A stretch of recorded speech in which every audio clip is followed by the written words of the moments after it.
الحمد لله نحمده ونستعينه ونستغفره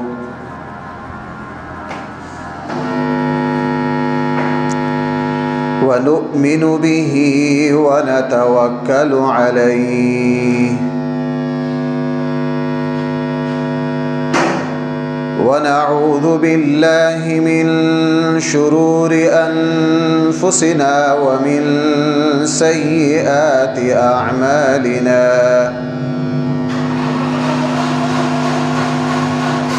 من يهده الله فلا مضل له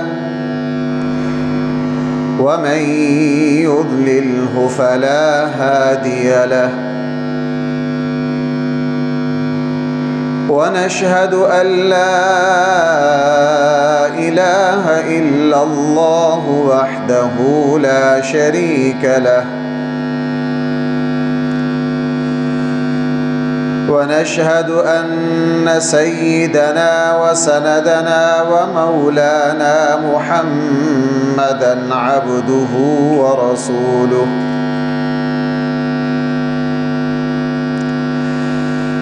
أما بعد فأعوذ بالله من الشيطان الرجيم بسم الله الرحمن الرحيم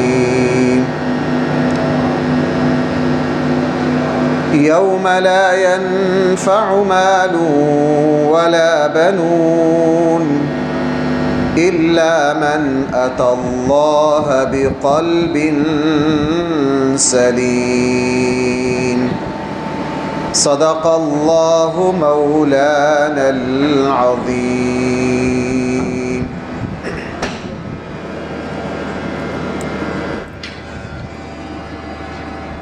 محترم سامعین کرام،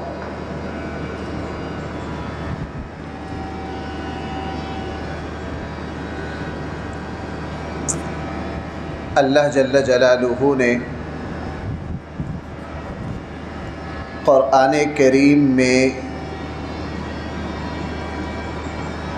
ایک بات ارشاد فرمائی ہے،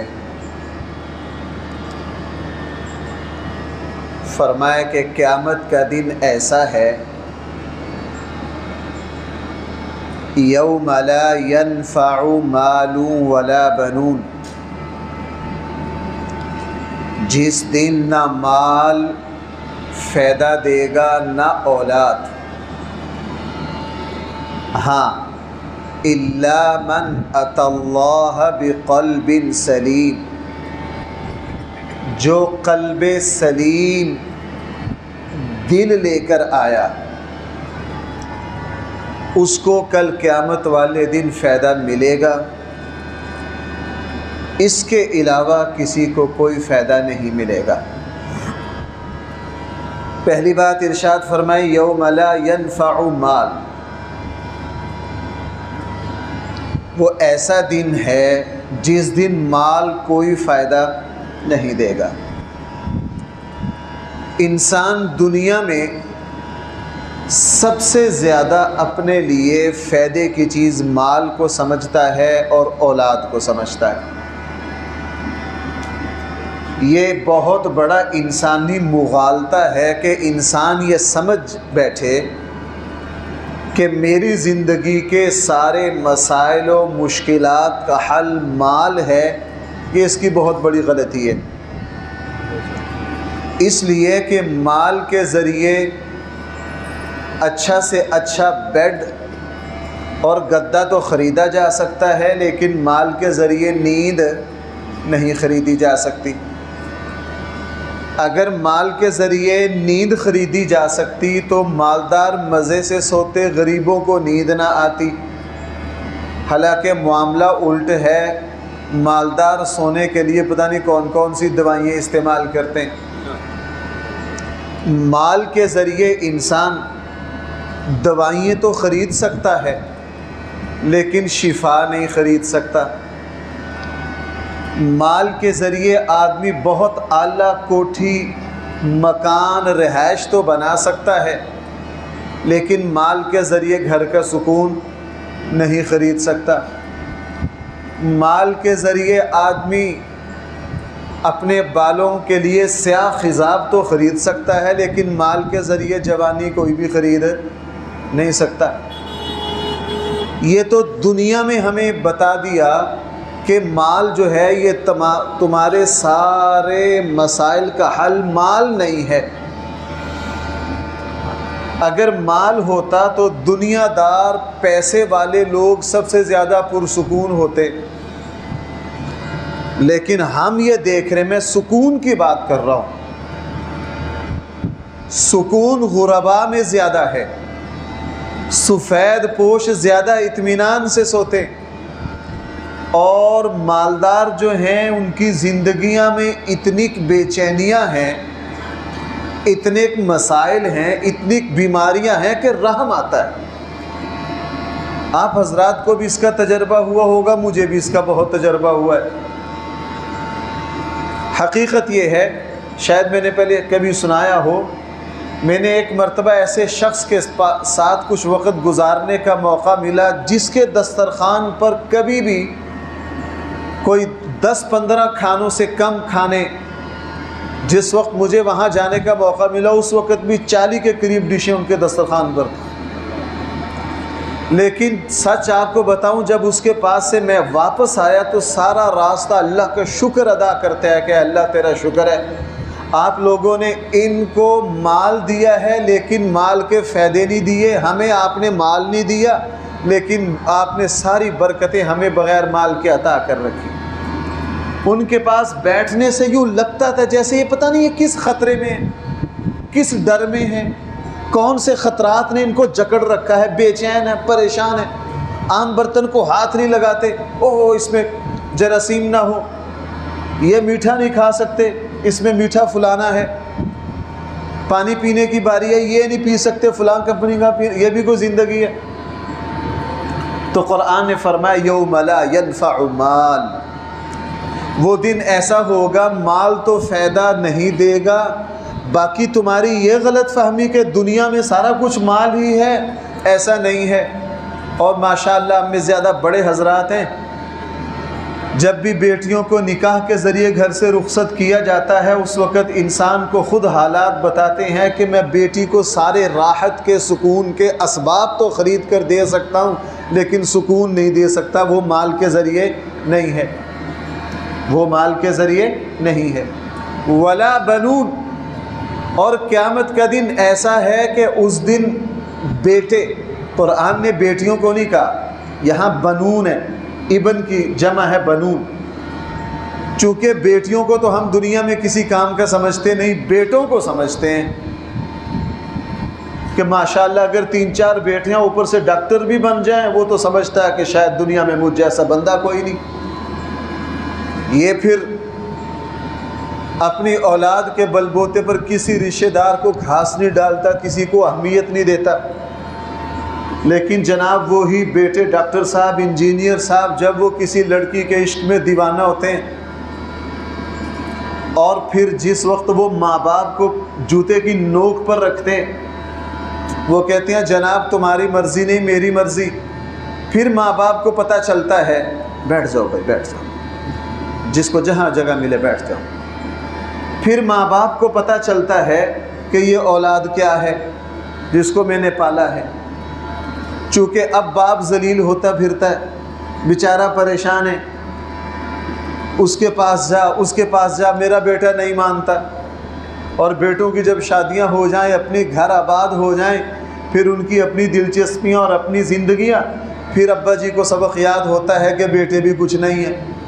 تو جب دنیا کی زندگی مجھے اور آپ کو یہ بتا دیتی ہے کہ اولاد اور مال کچھ بھی نہیں ہے، تو بھائی وہ آخرت کی زندگی جہاں دنیا کا سکہ چلتا ہی نہیں ہے، تو قرآن 100% حقیقت میرے اور آپ کے سامنے کھول رہا ہے، یوم لا ینفع مال ولا بنون، اس قیامت والے دن مال اور اولاد کوئی کام نہیں آئے گی، ہاں الا من اتی اللہ بقلب سلیم، وہاں کام اس کا چلے گا جو قلب سلیم لے کر آئے گا، جو صحیح دل لے کر آئے گا۔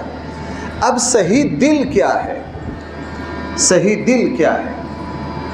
انسان کا یہ جو جسم ہے اس میں روحانی اعتبار سے بھی اور دنیاوی اعتبار سے بھی کام کی چیز جو ہے وہ صرف دل ہے۔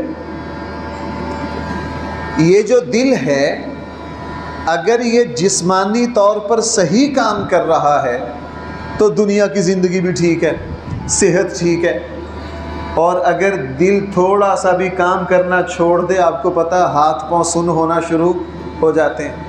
دل کام نہ کرے، اس زمانے میں تو جتنے دل کے حادثات ہو رہے ہیں، ہمارے یہاں پوری دنیا میں دل کے اسپیشل ہسپتال آ گئے ہیں، ڈاکٹر آ گئے ہیں، اور آپ دیکھ رہے ہیں کہ پاکستان میں تقریباً 100 میں سے 8-10 موتیں جو ہیں وہ کس کی وجہ سے ہوتی ہیں؟ وہ دل کی وجہ سے ہوتی ہیں۔ اگر دل صحیح کام کر رہا ہے، پمپ کر رہا ہے خون کو پورے جسم کے تمام اعضاء تک صحیح طور پر پہنچا رہا ہے، بندہ تندرست ہے۔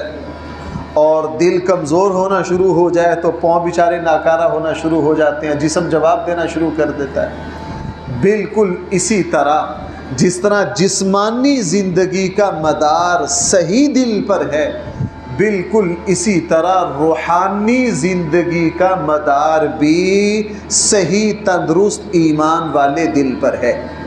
اسی لیے بھائیوں، قرآن کریم نے 15 جگہ، بھائی کتنی جگہ؟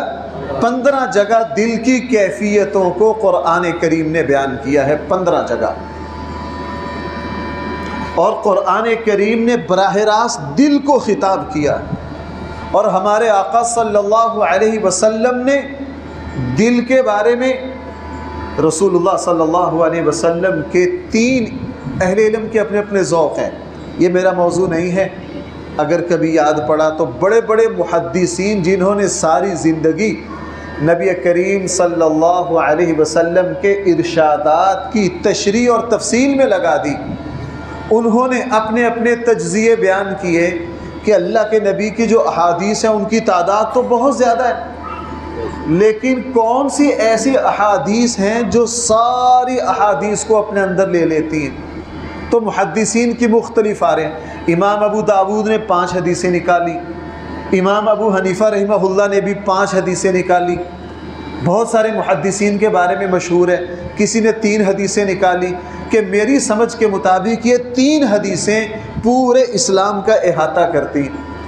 اسی طرح ایک محدث ہیں، ان کا کہنا یہ تھا کہ میں نے پوری ہزاروں حدیثوں پر نظر ڈالی تو 3 حدیثیں مجھے ایسی ملی کہ وہ پورے اسلام کا خلاصہ ہے۔ وہ کیا ہے؟ پورے اسلام کا خلاصہ ہے۔ وہ 3 حدیثیں کون سی ہیں؟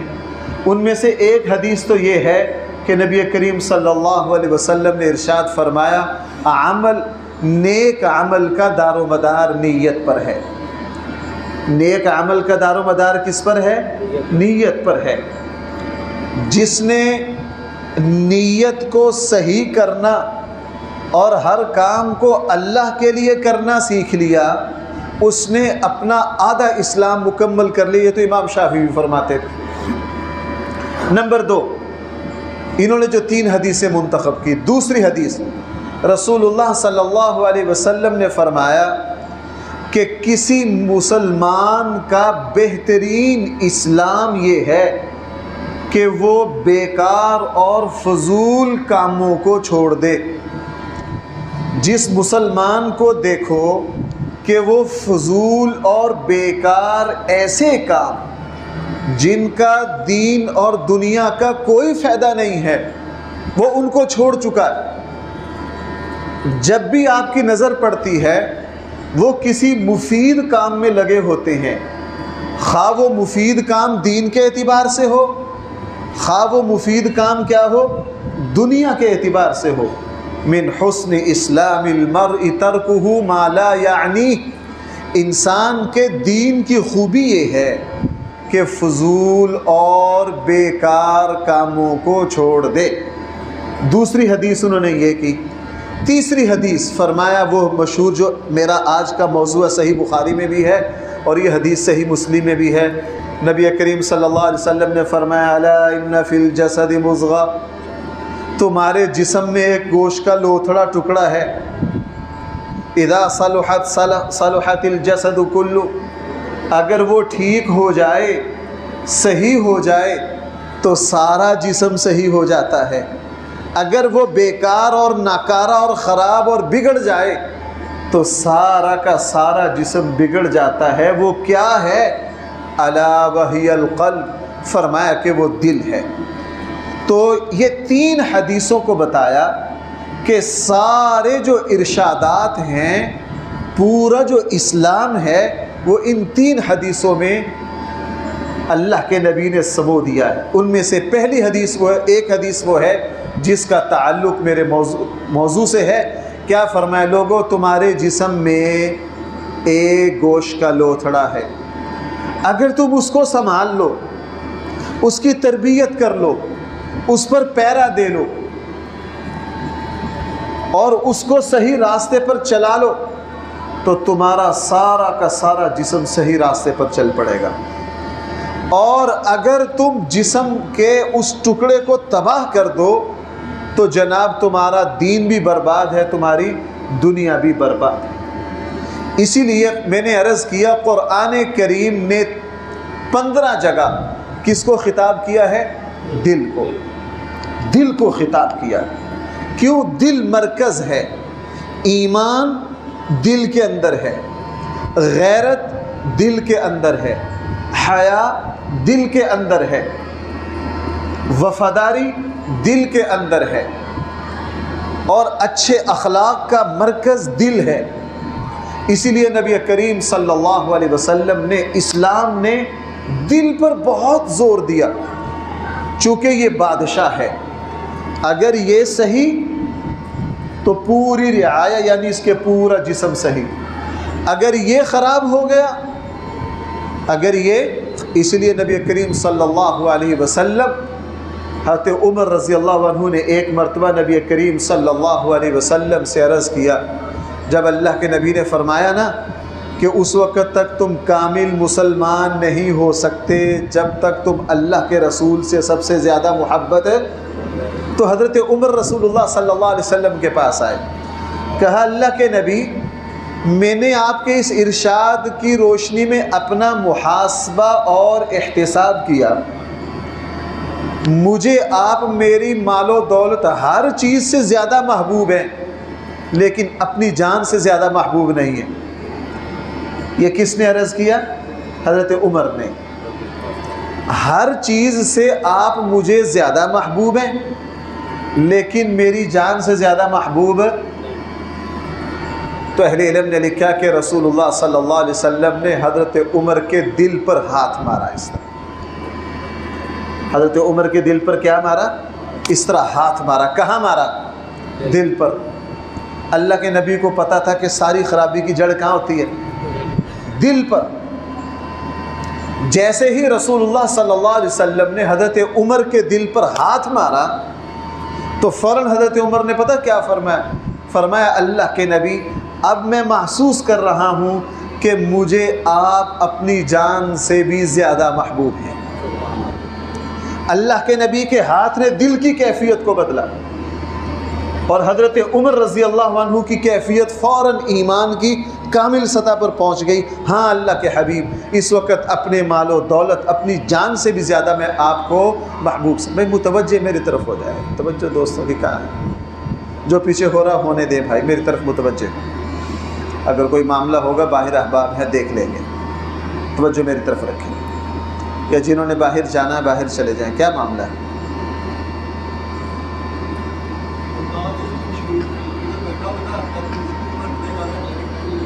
دل کا؟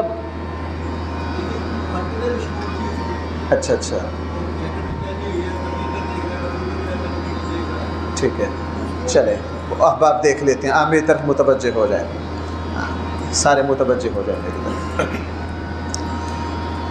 بھائی درود پڑھ لیجئے سارے ایک مرتبہ۔ اللہم صلی علی محمد وعلی آل محمد کما صلیت علی ابراہیم وعلی آل ابراہیم، اللہم بارک علی محمد وعلی آل محمد کما بارکت علی ابراہیم وعلی آل ابراہیم انک حمید مجید۔ تو رسول اللہ صلی اللہ علیہ وسلم نے جیسے ہی حضرت عمر کے دل پر ہاتھ مارا، تو حضرت عمر نے فوراً عرض کیا اللہ کے حبیب اس وقت آپ مجھے اپنی جان سے بھی زیادہ محبوب ہیں۔ اسی لیے یہ جو سورہ کوثر ہے نا، انا اعطیناک الکوثر، کوثر سے کیا مراد ہے؟ مفسرین نے یہاں بہت کچھ لکھا ہے، کوثر سے یہ مراد ہے، یہ مراد ہے، اور ساری باتیں صحیح۔ بہت سارے مفسرین کی رائے یہ ہے کہ کوثر نبی کریم، کوثر سے مراد نبی کریم صلی اللہ علیہ وسلم کا پاکیزہ دل ہے۔ کیا مراد ہے؟ انا اعطیناک الکوثر، اے نبی جی ہم نے آپ کو ایسا پاکیزہ دل عطا کیا ہے۔ اس کو میں لفظوں میں کیسے بیان کروں؟ دیکھو بھائی، جس طرح پوری اس کائنات میں روشنی کا جو مرکز ہے وہ سورج ہے، کوئی سیارہ نہیں ہے، سیارات تو بہت زیادہ ہیں، لیکن اس پر سارے سائنسدان متفق ہیں کہ روشنی کا مرکز کون ہے؟ سورج۔ پوری دنیا کو جو روشنی دے رہا ہے وہ سورج ہے۔ اس سے جب سورج نہیں نکلتا تو کوئی سیارہ، کوئی ستارہ ہم تک روشنی نہیں پہنچاتا۔ ستاروں کی تھوڑی بہتی ہے، اب ہمارے یہاں آلودگیاں بڑھ گئی، اب ہمیں وہ بھی نظر نہیں آتے۔ جس طرح روشنی کا مرکز سورج ہے، بالکل اسی طرح پوری دنیا میں پوری دنیا کی بات کر رہا ہوں، مسلمان نہیں، کافر نے، پوری دنیا میں ہدایت، اچھے اخلاق، معاشرت، تہذیب، شرافت، تمام چیزوں کا مرکز نبی کریم صلی اللہ علیہ وسلم کا قلب مبارک ہے، آپ کا پاکیزہ دل ہے۔ یہ رسول اقدس صلی اللہ علیہ وسلم کے قلب اطہر سے جو روحانی روشنی نکلی ہے، اس نے پوری دنیا کو کیا کر رکھا ہے۔ اس لیے قرآن کریم نے ایک جگہ کیا فرمایا؟ انا ارسلناک شاہدا ومبشرا ونذیرا وداعیا الی اللہ باذنہ، آگے بھائی کیا ہے؟ سراجا منیرا، سراجا منیرا کہہ کے لوگوں کو بتا دیا، لوگوں جس طرح ظاہری روشنی کا مرکز سورج ہے، اسی طرح روحانی روشنی کا مرکز جو ہے وہ حضرت امام الانبیاء صلی اللہ علیہ وسلم ہے۔ تو دل مرکز ہے، اس لیے صحیح بخاری میں آتا ہے، آدھی بات صحیح بخاری میں ہے، دوسری نہیں۔ جو ٹکڑا صحیح بخاری میں ہے وہ یہ ہے کہ جس وقت اللہ تعالیٰ نے انسان کا، حضرت آدم کا پتلا بنایا نا، تو صحیح بخاری میں اتنی بات ہے کہ یہ پتلا اللہ کے عرش کے سامنے پڑا رہا، اللہ کے عرش کے سامنے یہ پتلا پڑا رہا۔ فرشتے، اور چونکہ ابلیس جو تھا یہ اس وقت فرشتوں کے ساتھ ہی رہتا تھا، یہ اس پتلے کا ایک دن معائنہ لگ گیا کرنے کہ اس میں کیا ہے۔ سارے جسم کو دیکھا تو چونکہ وہ پتلا تھا، ابھی اس کے اوپر اللہ تعالیٰ نے گوشت اور پورا نظام نہیں چڑھایا تھا، صرف پتلا تھا۔ دیکھتے دیکھتے جب وہ پیٹ پر آئے نا تو پیٹ والی جگہ خالی تھی، خلا تھا۔ صحیح بخاری میں اتنا ہے کہ شیطان نے تبصرہ کیا کہ مجھے لگتا ہے اس کی سب سے خطرناک جگہ یہ ہے، یہ خلا اللہ نے پور نہیں کیا، لگتا ہے اس خلا کو پور کرنے کی اس کی ڈیوٹی ہوگی اور یہ ساری زندگی اس خلا کو ہی پور کرتا رہے گا۔ یہ تبصرہ کس نے کیا؟ بھائی صحیح کیا کہ غلط کیا؟ صحیح کیا۔ فرمایا اس کو سب سے زیادہ خطرہ جو ہے نا اس پیٹ سے ہے۔ آج دیکھ لیجئے اس خلا کو، وہ ہمارے ایک استاد پنجابی میں کیا کرتے تھے کہ ایس ٹوئے نو بھرتے بھرتے ساری زندگی لگ جاتی ہے انسان کی۔ کپڑا خریدے 2 سال نکل جاتے ہیں، 3 سال نکل جاتے ہیں، لیکن صبح کا ناشتہ کیا ہے، دوپہر کو بھوک، دوپہر کا کھانا کھایا ہے، شام کو اس خلا کو بھرنا ہے، یہ خالی رہ نہیں سکتا۔ اور صحیح بخاری میں اگلا ٹکڑا نہیں ہے جس کا تعلق میری موضوع سے ہے، یہ دوسری روایات میں ہے کہ معائنہ کرتے کرتے پھر جب اس نے دل کو دیکھا، فرشتوں نے بھی دیکھا، اور آپ حضرات کو پتہ ہے دل جو ہے وہ بہت زیادہ پیکنگ میں ہے، جتنے غلاف اللہ نے دل پر چڑھائے ہیں کسی اور پر نہیں چڑھائے، چونکہ ہدایت کا مرکز بننا تھا۔ جب اس نے دل کو دیکھا نا کہا وہ اس کے اوپر اتنے غلاف، اتنی تہیں، اتنی حفاظت، تو فرشتوں نے بھی اور شیطان نے بھی کہا لگتا یہ ہے کہ اس کے پورے جسم میں جو کام کی چیز ہے نا وہ یہ دل ہے۔ اور اللہ کے نبی فرما چکے الا وہی القلب، لوگوں تمہارے دل میں وہ جسم کا لوتھڑا کیا ہے؟ وہ دل ہے بھائی، وہ کیا ہے؟ اسی لیے ہمارے آقا صلی اللہ علیہ وسلم کے قلب اطہر کی وضاحت میں نے ابھی کی پوری دنیا میں، اسی لیے رسول اکرم صلی اللہ علیہ وسلم کی جو مہر نبوت تھی وہ دل پر لگائی گئی۔ کہاں لگائی گئی؟ چونکہ سب سے قیمتی جو انسان کے جسم میں جو عضو ہے وہ دل ہے، اور اس پوری کائنات میں ساری انسانیت میں سب سے قیمتی ترین جو ہے وہ نبی کریم صلی اللہ علیہ وسلم کا قلب اطہر ہے، چونکہ پوری دنیا کو ہدایت کی روشنی کس سے ملنی ہے؟ حضور علیہ السلام کے دل سے، اسی لیے مہر نبوت دل پر لگائی گئی۔ آپ حضرات ماشاءاللہ یہ جدید دور ہے، جانتے ہیں بھائی دل جو ہے یہ آگے والے حصے کے زیادہ قریب ہے یا پیچھے والے کے؟ پیچھے والے کے۔ دل اور پیچھے رہا ہے کندھے کے پاس، دل گہرا ہے، آگے سے دور ہے اور پیچھے سے کیا ہے؟ قریب ہے۔ مہر نبوت جو ہے رسول اللہ صلی اللہ علیہ وسلم کا جو قلب اطہر تھا، اس کے بالکل برابر میں مہر نبوت لگائی گئی، اور کسی نبی کو اللہ تعالیٰ کی طرف سے یہ مہر عطا نہیں ہوئی۔ اور وہاں کیا تھا؟ وہاں گوشت مبارک ابھرا ہوا تھا، اور ویسے تو اللہ کے نبی کے جسم پر زائد بال نہیں تھے، زائد بال صرف بالوں کی ایک لڑی تھی، یہاں صرف باریک سی دھار آتی تھی یہاں ناف تک۔ اللہ کے نبی صلی اللہ علیہ وسلم کے جسم پر زائد بال زیر ناف اور بغلوں کے بال حضور علیہ السلام کے نہیں تھے، چونکہ یہ جسم کی گندگیوں کو کھینچتے ہیں، اس لیے شریعت کا حکم ہے ان کو صاف کرنے کا، تاکہ جسم کی گندگیاں نکلتی رہیں۔ اور ہمارے آقا صلی اللہ علیہ وسلم کا جسم پاکیزہ طاہر و مطہر تھا، تو آپ علیہ السلام کو ان کی ضرورت نہیں تھی۔ لیکن وہ جو مہر نبوت تھی، جہاں گوشت ابھرا ہوا تھا، جہاں لکھا ہوا تھا محمد اللہ کے رسول ہیں، ان کے اوپر تھوڑے تھوڑے بال بھی تھے۔ بھائی کیا تھے؟ تھوڑے تھوڑے۔ تو چونکہ اللہ کے نبی کا جو جسم اطہر تھا وہ بہت گورا چٹا بڑا خوبصورت تھا، اور وہاں تھوڑا سا گوشت ابھرا ہوا تھا اور صاف پڑھا جاتا تھا، لکھا ہوا ہے محمد کیا ہے؟ اللہ کے، اور اس کے اوپر تھوڑے تھوڑے بال تھے صرف اوپر۔ تو حضرت انس فرماتے ہیں اس کی ہمیں یوں لگتا تھا جیسے کبوتریاں انڈے دیتی ہے نا وہ چت کبرے سے، بعض پرندوں کے جو انڈے ہوتے ہیں وہ چت کبرے سے ہوتے ہیں، صفحے اوپر داغ اوپر وہ ٹمکنے ہوتے ہیں، تو ہمیں یوں لگتا تھی وہ مہر نبوت۔ اور حضرت علی رضی اللہ عنہ فرماتے ہیں کہ جس وقت ہم نے نبی کریم صلی اللہ علیہ وسلم کو غسل دیا تو ہم نے دیکھا کہ وہ مہر نبوت غائب ہو گئی ہے، ہم سمجھ گئے کہ ہمارے آقا صلی اللہ علیہ وسلم اس دنیا سے تشریف لے گئے۔ تو بات یہ تھی، چونکہ جسم میں سب سے قیمتی ترین عضو بھائی کون سا ہے؟ دل ہے۔ قرآن اسی لیے دل کا خطاب کرتا ہے، دل کو مخاطب بناتا ہے۔ قرآن کریم نے دل کی اچھی کیفیتوں کو بھی بیان کیا اور دل کی بری کیفیتوں کو بھی بیان کیا، اور لوگوں کو بتلا دیا اگر یہ دل صحیح ہے جسم کے اعتبار سے تو جسمانی صحت ہے، اگر یہ دل صحیح ہے روحانی اعتبار سے تو روحانی زندگی صحیح ہے، اور اگر روحانی اعتبار سے دل بیمار ہو گیا تو جناب جسم جیسے کیسے ہٹے کٹے ہوں، قرآن کریم نے فرمایا یہ روحانی طور پر بیمار۔ اس لیے کافروں کے بارے میں قرآن نے ایک جگہ کیا فرمایا؟ لہم قلوب لا یفقہون بہا، ان کے دل ہیں لیکن یہ سمجھتے نہیں۔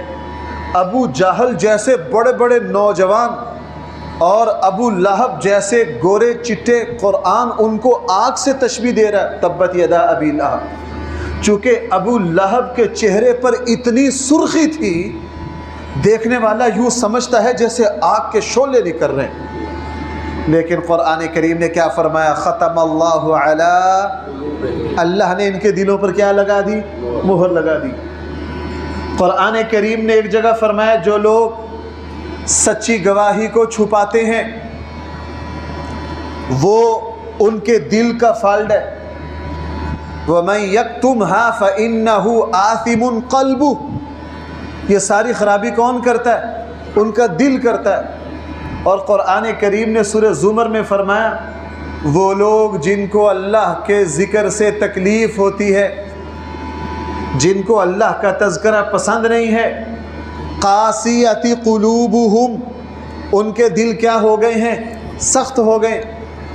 یہودیوں کے بارے میں قرآن نے فرمایا اللہ نے اتنے نبی ان میں اتارے، آسمانی تینوں کتابیں ان میں اتری، سینکڑوں صحیفے ان میں اترے، اور نبی پر نبی، نبی پر نبی۔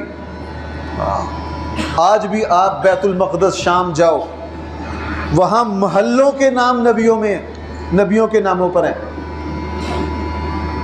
بھائی میری بات سمجھ رہے ہیں؟ ہمارے ایک دوست مجھے وہاں ہو کر آیا، کہنے لگے مجھ صاحب وہاں ہر محلے میں الگ نبی ہوئے ہیں۔ اس وقت بھی بیت المقدس کے پاس ایک پہاڑ ہے، اس پہاڑی آبادی پر 400 نبی ہوئے ہیں۔ بھائی کتنے نبی؟ 400 نبی۔ یہودی اتنے نبی رکھتے ہیں، اتنی آسمانی کتابیں رکھتے ہیں، اتنے صحیفے رکھتے ہیں، اس کے باوجود ٹس سے مس نہیں، نبیوں کو یہ قتل کریں یا آسمانی کتابوں میں یہ تحریف کریں۔ اور آج بھی آپ دیکھ لیجئے پوری دنیا میں جب بھی کوئی فساد اٹھتا ہے بھائی اس کے پیچھے کون ہوتا ہے؟ یہودی ہوتے ہیں۔ اس وقت بھی یہودی امریکہ میں مٹھی کے بھر ہیں،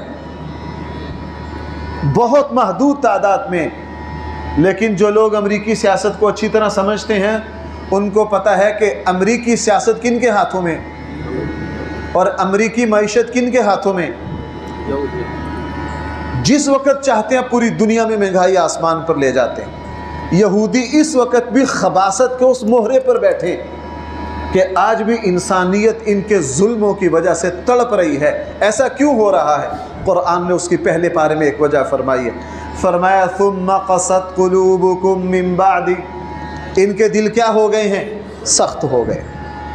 قرآن کریم ان کی قساوت قلبی کو، گویا کہ میں یوں کہہ سکتا ہوں پوری دنیا میں سب سے شر اور فساد والی جو قوم ہے یہودی، قرآن ان کے فساد کی وجہ بتا رہا ہے، ان کے دل کیا ہو گئے؟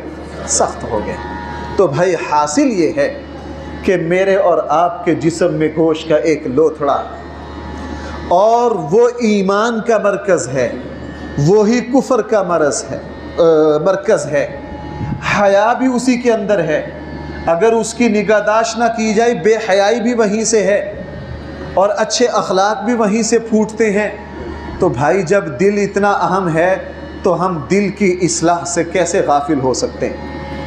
حقیقت یہ ہے کہ ہم اور چیزوں کی اصلاح کی بڑی کوشش کرتے ہیں، صبح صبح واک کرتے ہیں، کرنی بھی چاہیے تاکہ صحت کیا رہے؟ محفوظ رہے۔ ہم غسل کرتے ہیں گرمیوں میں، ہر روز غسل کرتے ہیں تاکہ جسم کی جو ناپسندیدہ رائحہ ہے وہ ختم ہو جائے۔ ہم صبح شام برش کرتے ہیں، کرنا بھی چاہیے، دانتوں کو صاف رکھتے ہیں۔ 8-10-15 دن کے بعد حمام پر جاتے ہیں، حجام کے پاس جاتے ہیں، بال ٹھیک کرواتے ہیں، کروانے چاہیے، ہر چیز کو صحیح رکھتے ہیں۔ لیکن ہم ایسے برتن میں کھانا پسند نہیں کرتے جس میں خود ہی کھایا ہو لیکن 2 گھنٹے پہلے کا۔ بلکہ آج کل تو کیا ہوتا ہے، آپ ہوٹلوں میں جاؤ، شادی ہالوں پہ جاؤ، جس برتن میں ابھی کھانا کھایا ہے دوبارہ اسی برتن میں اور کھانا ڈالنا پسند نہیں، اس کو کیا کرتے ہیں؟ اٹھوا دیتے ہیں۔ ہمارے یہاں ایک کھانا کھایا ہے ایک بندے نے تو برتن استعمال کیے 15-20، ایک چمچ کھا کے گیا، وہاں سے آئے نہیں، پھر دوسری چمچ لے گا۔ کیوں؟ ہمیں صاف ستھرا برتن چاہیے۔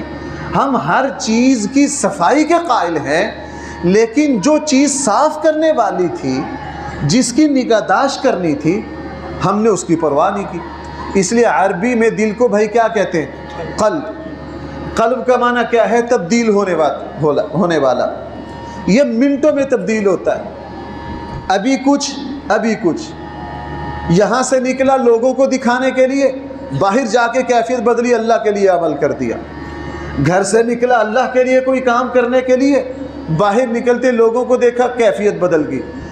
نماز میں اللہ کے لیے نیت باندھی، اللہ اکبر کرتے ہی دل کہاں پہنچ گیا، اور پتہ نہیں کہاں دھکے کھا کے آتا ہے کہ نماز میں 18 جگہ ہمارا دل سیر کر کے آتا ہے۔ کیوں؟ یہ قلب ہے. قلب کا معنی کیا ہے؟ ایک کیفیت پر نہ رہنے والا، بار بار بدلنے والا. اسی لیے نبی کریم دل کی یہ کیفیت بہت خطرناک ہے. یہ منٹوں میں آسمان پہ چلا جاتا ہے، منٹوں میں زمین پر آ جاتا ہے. اس لیے ہمارے آقا صلی اللہ علیہ وسلم نے دعا مانگی، یا مقلب القلوب ثبت قلبی علی، اے دلوں کو پلٹنے والے میرے دل کو اپنے دین پر جما دے. اے دلوں کو پلٹنے والے میرے دل کو اپنے دین پر جما دے.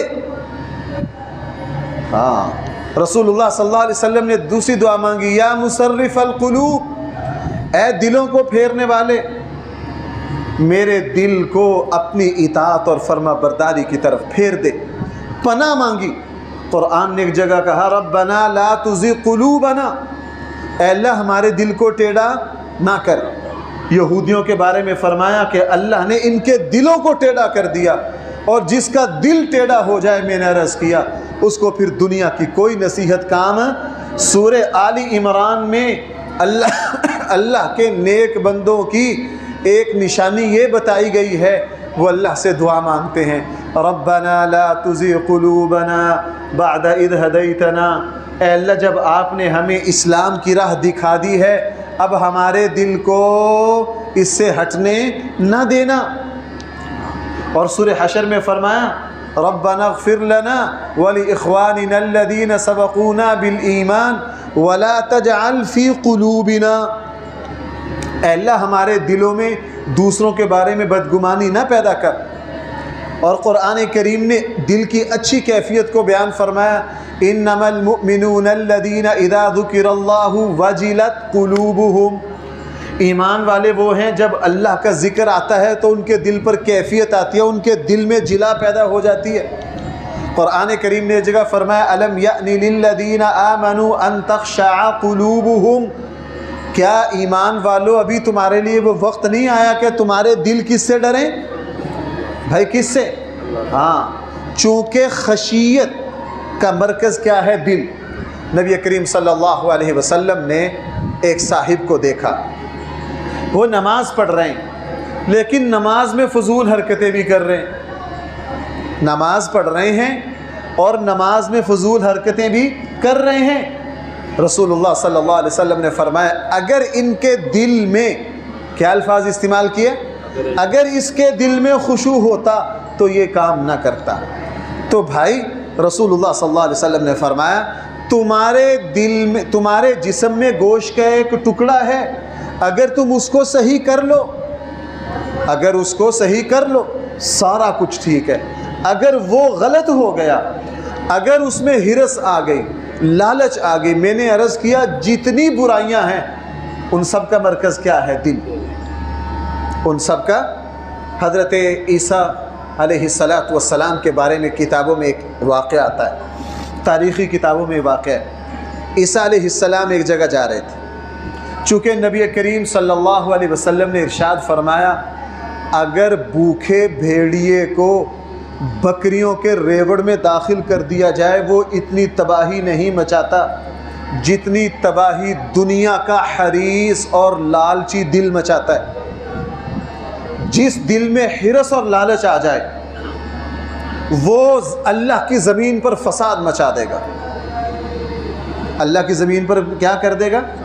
یہ جو سکندر کے بارے میں آتا ہے کہ پوری دنیا کو فتح کرنے کے لیے پوری دنیا کو فتح کیا، میں نے آپ کو پہلے بھی سنایا تھا، بیٹھے بیٹھے خیال آ گیا کہ آج تک کسی نے دنیا کو فتح نہیں کیا، میں فتح کرتا ہوں. بس دل، چونکہ اصلاح نہیں تھی دل کی، اب سکندر مشرق سے اٹھا اور قتل و غارت کرتے کرتے کرتے بھائی کہاں پہنچ گیا؟ شاید میں نے، علامہ ابن جوزی نے لکھا ہے کہ سکندر جب مغرب میں پہنچا نا تو اس کو مغرب کے کنارے پر ایک بڑی مضبوط حکومت سے واسطہ پڑا. بڑے دن مقابلہ رہا. بھائی یہ بچے اوپر شور کر رہے ہیں، کوئی جا کے بچوں کو منع کرے. گیلری ہم نے فارغ کروائی تھی بڑے بندوں کے لیے، اب میں کچھ جمعوں سے دیکھ رہا ہوں بچوں کا گراؤنڈ بن جاتا ہے. دیکھ مشکل صاحب آپ جائیں ذرا اوپر، یہ بچوں کو منع کرو اوپر سے. کوئی بچے اوپر چلے جاتے ہیں، اوپر شرارتیں کرتے ہیں. بھائی توجہ کیجئے میری طرف. جب وہاں پہنچا 8-10 دن بڑی جنگ ہوئی، لیکن سکندر نے دیکھا کہ عاجز آ گیا. سکندر عاجز نے وہاں کے بادشاہ کو لالچ دی، کہا کہ یار میں ساری دنیا کو فتح کرتے کرتے آخری کنارے پہنچ گیا ہوں، یہ آخری تمہاری حکومت ہے، اگر یہ میں نے فتح کر لیا تو میرا منصوبہ پورا ہو جائے گا. آپ کیا قیمت مانگتے ہو تاکہ وہ قیمت ادا کر کے میں پوری دنیا کا فاتح بن جاؤں؟ میں پوری دنیا کا کیا بن جاؤں؟ وہ بادشاہ بھی بڑا سمجھدار تھا، اس نے کہا جی اس لمبی چوڑی قیمت نہیں ہے. سکندر کو یہ تھا پتہ نہیں کیا کچھ مانگے، کہنا لمبی چوڑی قیمت نہیں ہے، بس میرے ساتھ ایک کھانا کھا لو، میرے دسترخوان پر میری دعوت قبول کرو اور میری دسترخوان پر ایک کھانا کھا لو.